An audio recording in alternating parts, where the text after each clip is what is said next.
আসসালামু আলাইকুম। আপনারা সকলে কেঙ্কা আছেন বারে?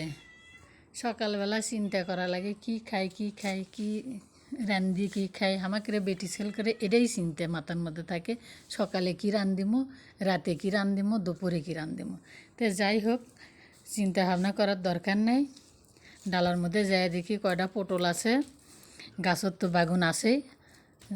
বাগুন তুলে আনো, পটল আর বাগুন ভালো করে ধুইয়া ভাতের মধ্যে দিন, ভাতের মধ্যে দিয়ে সিদ্ধ করে লিয়ে পেঁয়াজ ঝুরি করে কাটে লিয়ে পত্তে ভাজে লিয়ে ভালো করে পেঁয়াজ পত্তে ম্যাশ করে ওর মধ্যে মির্চা রসুন দিছি, দিয়ে বেশি করে সর্ষের তেল দিয়ে ফাইন করে একেবারে ভর্তা করন। আগে পত্তে ভর্তা করে সাইড করে থুয়ে বাগুন পটল ভালো করে ম্যাশ করে লিয়ে পত্তে ভর্তার সাথে মিশে ফাইন করে ভর্তা করন। ইনকে করে বাগুন পটল ভর্তা করে খাইয়ে দেখিন, সেই স্বাদ লাগে। ওর সাথে শাক ভাজি হলে আরও ভালো লাগবে। সকালের খাওয়া মনে করেন যে হয়ে গেল, আর টেনশন নেই।